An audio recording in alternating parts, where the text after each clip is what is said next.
जय श्री गणेश महाराज की जय। जय श्री राम। दोस्तों, कैसे हैं आप लोग? कुशल मंगल से तो है ना?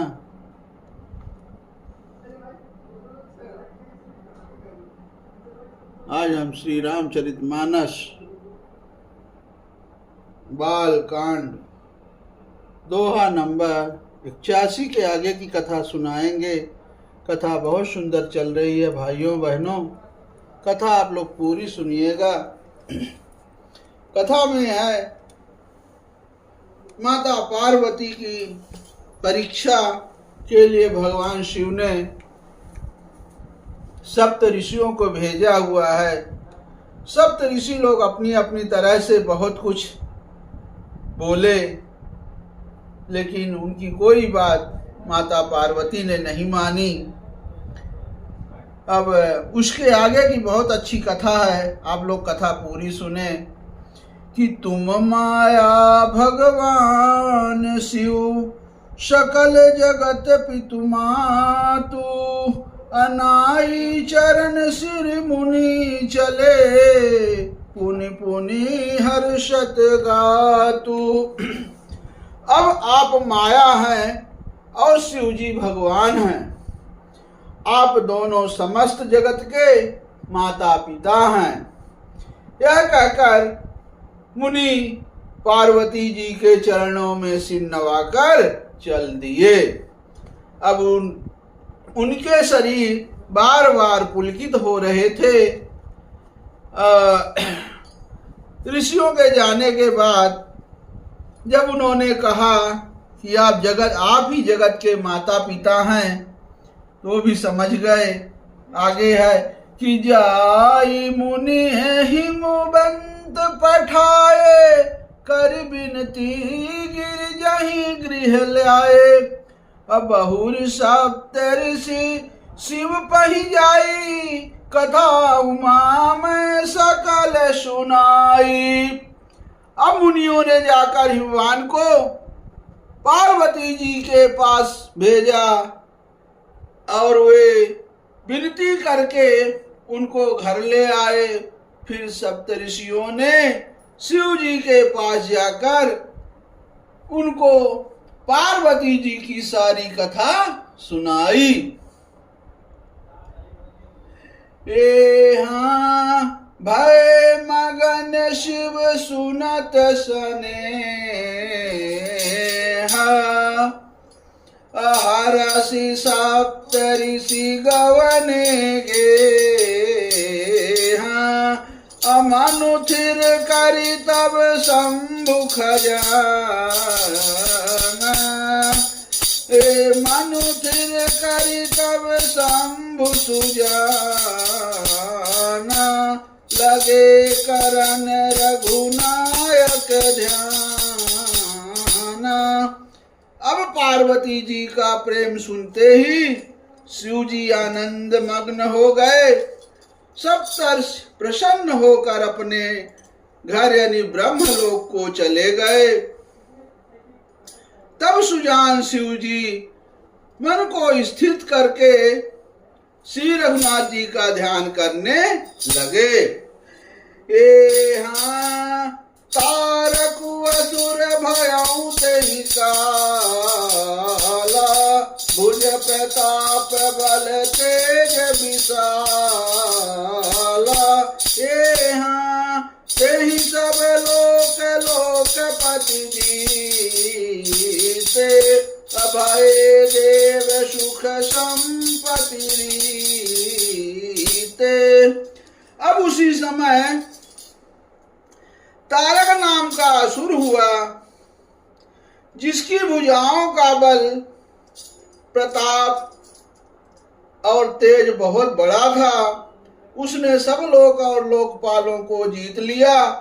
सब देवता सुख और संपत्ति से रहित हो गए। अजर अमर सो जीत न जाई, आहारे सुर करी विविध लड़ाई, हाँ तब बिरंची सन जाई पुकार, देव दुखारे। अब वह अजर अमर था, इसलिए किसी से जीता नहीं जाता था। कौन? वो राक्षस जिसका नाम था तारक। अब देवता उसके साथ बहुत तरह की लड़ाइयां लड़कर हार गए। तब उन्होंने ब्रह्मा जी के पास जाकर पुकार मचाई। ब्रह्मा जी ने सब देवताओं को दुखी देखा। अब आगे है कि सब सन कहा बुझाई विधि, धनुज निधन तब हो असंभु सुख संभूत सुत, यही जीतै रन सोई। अब ब्रह्मा जी ने सबको समझाकर कहा कि इस दैत्य की मृत्यु तब होगी जब शिव जी के वीर से पुत्र उत्पन्न हो। इसको युद्ध में वही जीतेगा। सही बात है। हाँ मोर कहा सुनि करऊ पाई, अहोई है ईश्वर करहि सहाई। असती जो तजी दक्ष मक दे, अजनमी जाई हिमाचल गे। हाँ अब मेरी बात सुनकर उपाय करो, ऐसा ब्रह्मा जी कह रहे देवताओं को। कहते हैं कि ईश्वर सहायता करेंगे और काम हो जाएगा। सती जी ने जो दक्ष के यहाँ यज्ञ में देह का त्याग किया था, उन्होंने अब हिमाचल के घर जाकर जन्म लिया। यही तप कीनु शंभुपति लागी, अशिव समाधि बैठे सब त्यागी। यद्यपि यस मंजस भारी, तदपि बात एक सुनहु हमारी। अब उन्होंने शिव जी को पति बनाने के लिए तप किया है। इधर शिव जी सब छोड़ छाड़ कर समाधि लगा बैठे हैं। यद्यपि है तो बड़े असमंजस की बात, तथापि मेरी एक बात सुनो, ऐसा ब्रह्मा जी कह रहे हैं देवताओं से। आगे कह रहे हैं कि ये हाँ पठवं कामु जाय शिव पाहि, अकरै शोभु शंकर मन माहि। सब हम जाय शिव सिर नाई, अकराउ विबाहु बरियाई। कहते हैं कि तुम जाकर कामदेव जी को शिव जी के पास भेजो, वह शिव जी के मन में छोह उत्पन्न करे, उनकी समाधि भंग करे, तब हम जाकर शिव जी के चरणों में सिर रख देंगे और जबरदस्ती उन्हें राजी करके विवाह करा देंगे। हाँ यही विधि भले ही देव हित होई, अमत अति नीक कहाई सब कोई। हाँ अस्तुति सुरन कीन अति हेतु, अप्रगटो विषमवान झकते। तो अब इस प्रकार क्या हुआ, किस प्रकार से भले ही देवताओं का हित हो और तो कोई उपाय नहीं है। सबने कहा यह सम्मत बहुत अच्छी है। फिर देवताओं ने बहुत बड़े प्रेम से स्तुति की। तब विषम यानी 5 बाण धारण करने वाला और मछली के चिन्ह युक्त ध्वजा वाला कामदेव प्रकट हुए। ए सुरन कही निज विपति सब, सुनि मन कीन विचार, असंभ विरोध न कुशल मोह, बिहसि कहूँ असमान। अब क्या हुआ कि कामदेव जी तो प्रकट हुए।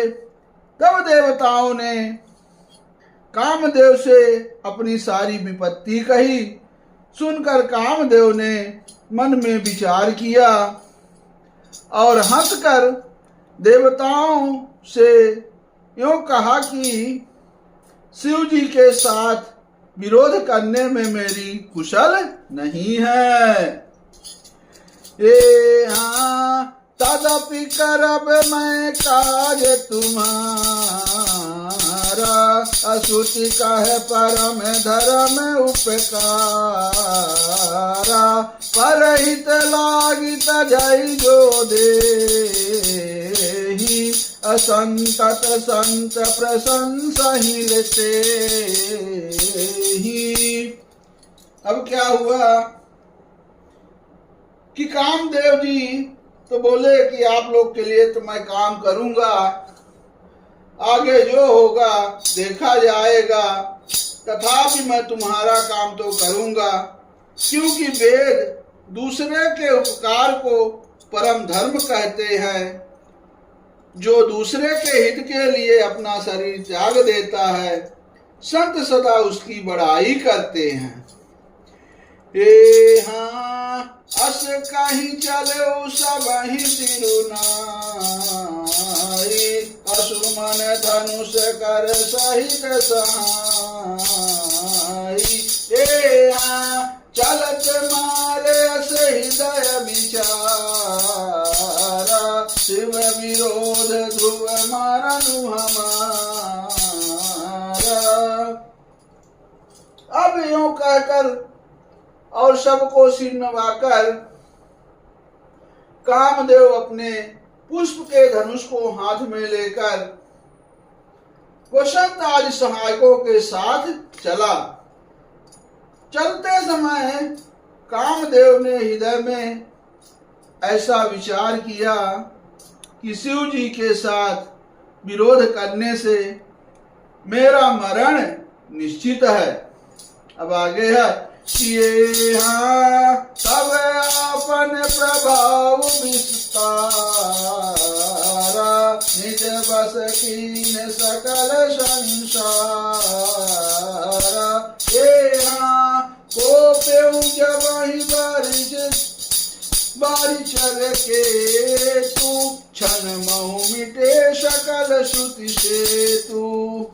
तब उसने अपना प्रभाव फैलाया और समस्त संसार को अपने बस में कर लिया। अब जिस समय उस मछली के चिन्ह की ध्वजा वाले कामदेव ने कोप किया, उस समय क्षण भर में ही वेदों की सारी मर्यादा मिट गई। हे हाँ ब्रह्मचर्य व्रत संयम नाना, अधीरज धर्म ज्ञान विज्ञान। हे हाँ सदाचार जप जोग विरागा,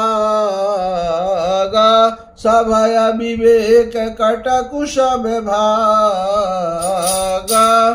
अब क्या हुआ कि ब्रह्मचर्य नियम, नाना प्रकार के संयम, धीरज, धर्म, ज्ञान विज्ञान, सदाचार, जप, योग, वैराग्य आदि विवेक की सारी सेना डरकर भाग गई।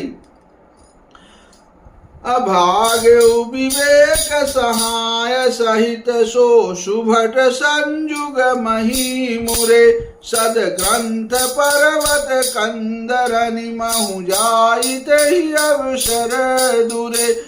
होनिहार का कर तार को रखवार, जग खर भरू परा, दुई माथ के ही रतिनाथ जही कहूँ कोपी कर धनुष रूधरा। अब कहते हैं कि विवेक अपने सहायकों सहित भाग गया।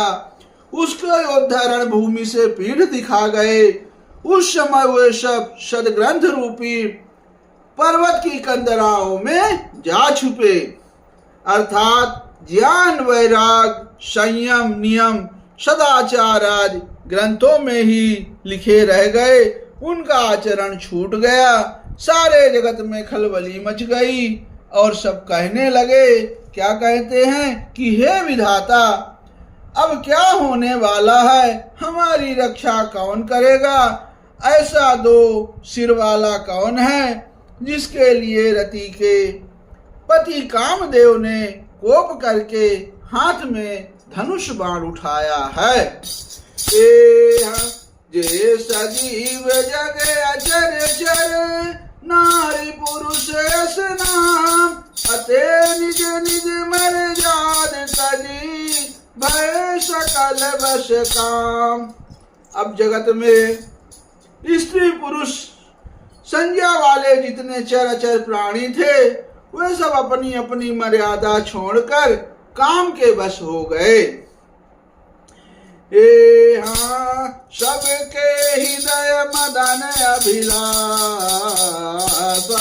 लता निहारी नवहि तरुषा, नदी उमंगियम बुद्धि कहूँ धाई, संगम करहि तलाव तलाई।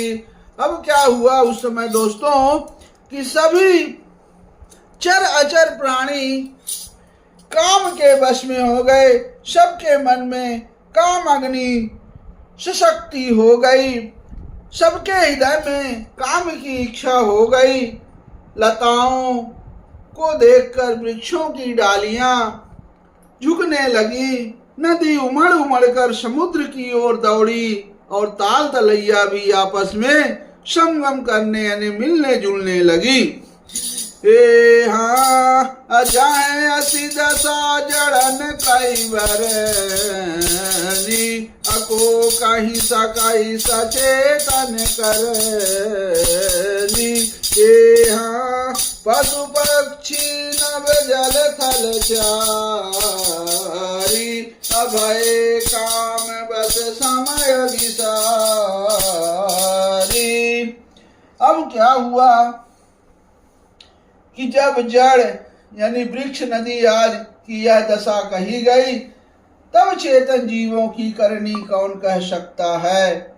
आकाश, जल और पृथ्वी पर विचरने वाले सारे पशु पक्षी अपने संयोग का समय भुलाकर काम के वश हो गए। मदन अंध व्याकुल सब शोका, नित दिनु नाही अवलोकहि कोका। देव धनुज नर किन्नर व्याला, अप्रेत पिशाच भूत बैताला। अब जब सब लोग कामांध होकर व्याकुल हो गए, चकवा चकवी रात दिन नहीं देखते, देव दैत्य, मनुष्य, किन्नर, सर्प, प्रेत, भूत पिशाच, बेताल, ये तो सब सदा ही काम के गुलाम हैं। यह समझकर मैंने इनकी दशा का वर्णन नहीं किया। सिद्ध विरक्त महामुनि और महान योगी भी काम के वश होकर योग रहित या स्त्री के विरही हो गए। ऐसी हालत हो गई थी उस समय पूरे पृथ्वी पर। इनके दशा न कहूँ बखानी, सदा काम के चेरे जानी। सिद्ध विराट महामुनि जोगी, ते पी काम बस भयो वियोगी। अभय काम बस जोगी तापस, पावरहि को कह। देखहि चराचर नारी मैं जे, ब्रह्ममय देखत रह। अब लाबिलो कहीं पुरुष मैं, जब पुरुष सब अमला मैं। दुई दंड भारी ब्रह्मांड भी, तर काम कित कौतुक अयम। अब उस समय जब योगीश्वर और तपस्वी लोग भी काम के वश हो गए, तब पामर मनुष्यों की कौन कहे, जो समस्त चराचर जगत को ब्रह्ममय देखते थे, वे अब उसे स्त्रीमय देखने लगे। स्त्रियां सारे संसार को पुरुषमय देखने लगी और पुरुष उसे स्त्रीमय देखने लगे। 2 घड़ी तक तो सारे ब्रह्मांड में अंदर कामदेव का रचा हुआ यह कौतुक तमाशा रहा। सो धरी न काहू धीर, सबके मन मंसी जय हरे, जे राखे रघुवीर ते उबरे ते ही काल महू। अब किसी ने भी हृदय में धैर्य नहीं धारण किया, कामदेव ने सबके मन को हर लिया। अब श्री रघुनाथ जी ने जिनकी रक्षा की, केवल वो ही उस समय बचे रहे। ए उभय धरी अस कौतुक भयऊ, जो लग काम शंभु पहि गयऊ, असी वही बिलो की संशय क्यों मारू, भयऊ जथा तिथि सब संसारू। अब 2 घड़ी तक ऐसा तमाशा हुआ, जब तक कामदेव शिव जी के पास पहुंच गया। शिव जी को देखकर कामदेव डर गया। तब सारा संसार फिर जैसे का तैसा स्थिर हो गया। ए हाँ भय तुरत सब जीव सुखारे, अजिमि मद उतर गए मतबारे। ए हाँ रुद्र ही देखी मदन भय माना, दुराधरस दुर्गम भगवाना। अब तुरंत ही सब जीव वैसे ही सुखी हो गए जैसे मतवाले, मतलब नशा पिए हुए लोग नशा उतर जाने पर सुखी होते हैं। अब दुराधर्ष यानी जिनको पराजित करना अत्यंत ही कठिन है, और दुर्गम यानी जिनका मार पाना कठिन है, भगवान संपूर्ण ऐश्वर्य, धर्म, यश, श्री, मान, ज्ञान और वैराग्य रूप 6 ईश्वरीय गुणों से युक्त यानी रुद्र महाभयंकर शिव जी को देखकर कामदेव भयभीत हो गया। ए फिरत लाजु कछु करी नहीं जाई, मरण उठानी मन रचे सी उपाय, प्रगट सी तुरत रुचिर ऋतु राजा, कुसुमित नव तरु राज विराजा। अब क्या हुआ कि लौट जाने में लज्जा मालूम होती है और करते कुछ बनता नहीं। आखिर मन में मरने का निश्चय करके उसने उपाय रचा। तुरंत ही सुंदर ऋतुराज बसंत को प्रकट किया। फूले हुए नए नए वृक्षों की कतारें सुशोभित हो रही हैं। ए वन उपवन बापिका तड़ागा, परम सुभग सब दिशा विभागा, जहाँ तहाँ जनुम गत अनुरागा, देखी मुयहु मन मन सिज जागा। अब वन उपवन, बावली, तालाब और सब वृक्ष की विभाग परम सुंदर हो गए। जहाँ तहाँ मानो प्रेम उमड़ रहा है, जिसे देखकर मरे मनों में भी कामदेव जाग उठा।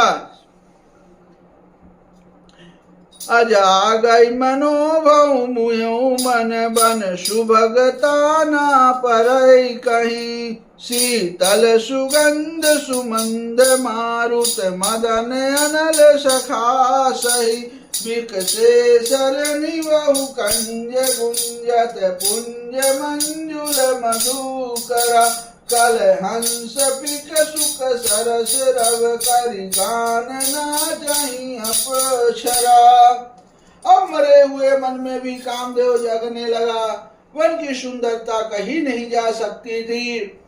काम रूपी अग्नि का सच्चा मित्र शीतल मंद सुगंधित पवन चलने लगा। सरोवरों में अनेकों कमल खिल गए, जिन पर सुंदर भौर के समूह गुंजार करने लगे। राजहंस, कोयल और तोते रसीली बोली बोलने लगे और अप्सराएं गा गा कर नाचने लगी। असकल कलाकारी कोटि विधि हरे हुसैन शामे, अचली न चल समाधि शिव कोपे हृदय नके निकेत लखन सियावर रामचंद्र बजरंग बली। महादेव देव कौशल किशोर की जय, गोस्वामी तुलसीदास की जय, शारदा मैया जू की जय। ओम नमः पार्वती पतये, हर हर महादेव। जय शिव शंकर शंभु।